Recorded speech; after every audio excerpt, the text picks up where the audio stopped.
Hey, this is Arthur, and today we'll be going over the intervals on the piano. Like, subscribe, comment, and click on the notification bell. We're going to start with the letter note C, middle C to be specific. And what intervals are simply the distance between notes.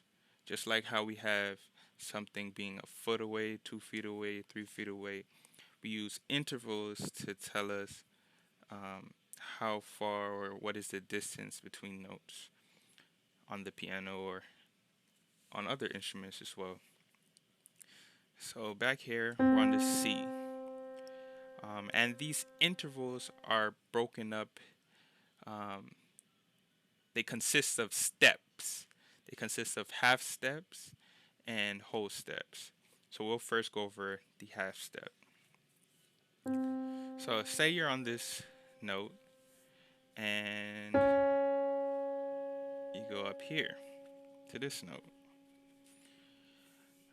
When you do that, you're making a half step because there is no note in between the notes you go to. So you're going a half step up to this note.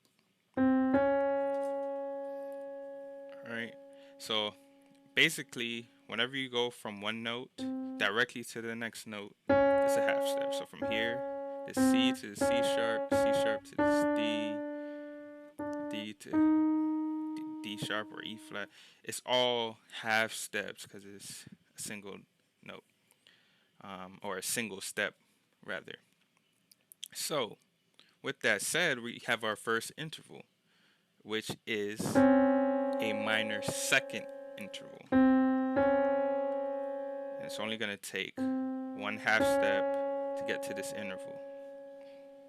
All right. After that, we're going to actually do two half steps. And whenever you have two half steps, you can call it that, or you can just simply call it a whole step.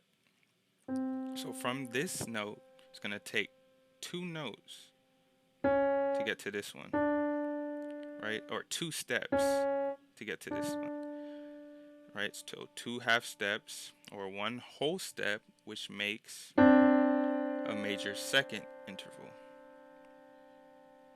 Okay, then from there, we're going to do three half steps. So 1, 2, 3. Now we have a minor third interval. All right, so that's three half steps. Now to do a major third interval, we're going to do four half steps. So 1, 2, 3, 4.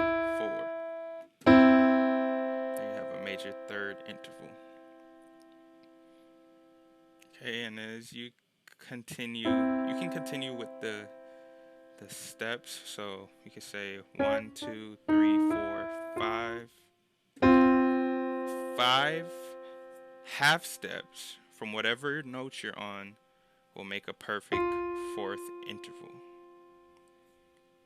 Okay. And from here, if you go here, it's two ways you can look at. Well, it's three ways actually you can look at this interval, and I'll go over all three. So Chordie is showing it as a tritone interval, which is one of the ways. I'm going to go over a few other ways first. So you have C here, right? Or whatever note, and say you're counting these half steps. So you have 1, 2, 3, 4, 5, 6. Or remember, for every two half steps, you can just call it whole steps. All right. So 6 half steps or 3 whole steps. Okay, so from here, what you can actually call it is an augmented fourth. Augmented just means raise. So this note is right here. It's called a perfect fourth. This could be called an augmented fourth. This can also be called a diminished fifth, because this is the fifth note, which we're about to get to. And if you go down one, it's flattening it, which is making it a diminished fifth. Okay. Then the third way you can call it is as is shown on the screen, which is a tritone. You may have heard it before, and I'm gonna explain where it gets that name. So it simply gets its name from what we talked about, the half steps, the whole steps. So we have 1, 2, 3, 4, 5, 6 half steps, which makes 3 whole steps. So just like triangle has 3 sides, there's a lot of other tricycle, 3 wheels. The tritone is going to have 3 whole steps. Okay, so from this C, we're going to count 3 whole steps. So 1, right? So every 2 is a whole step, remember. So 1, 2, 3. All right. So let's go on. When we have 6 half steps, or actually 7 half steps, so 1, 2, 3, 4, 5, 6, 7, we're going to call this a perfect fifth interval. Okay. This is called, you can call it an augmented fifth, just like we said augmented fourth, because we're raising the fifth, or you can call it a minor sixth, which is flattening the sixth. Okay. Have a major sixth here. So we can keep counting. So this one would be 1, 2, 3, 4, 5, 6, 7, 8, or 4 whole steps. And I'm giving you these whole steps and half steps so you can make these intervals no matter what key or whatever note you decide to start from.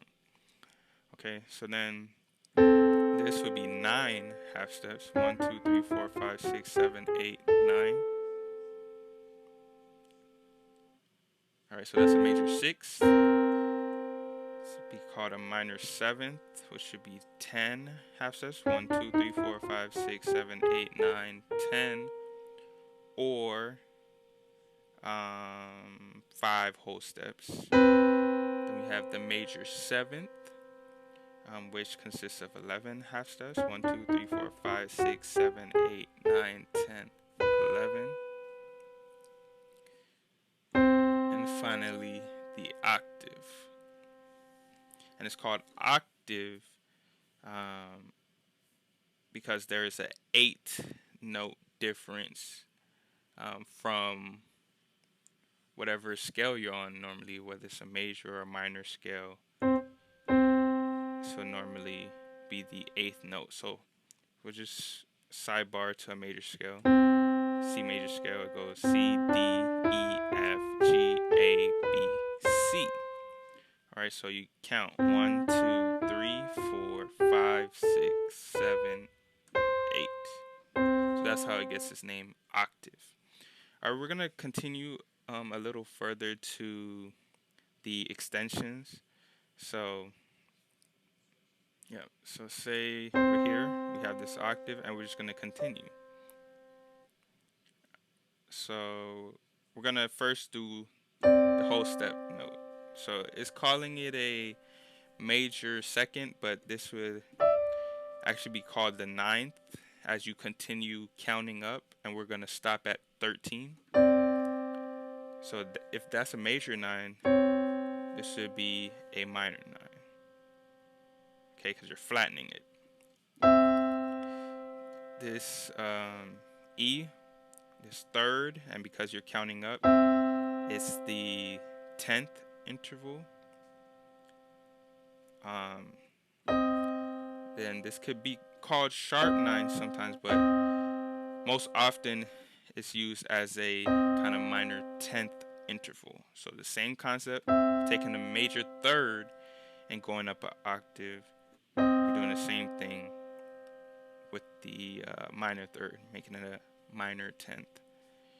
Okay, we continue. We have an 11, so the 4 becomes 11. Alright, so 1, 2, 3, 4, 5, 6, 7, 8, 9, 10, 11.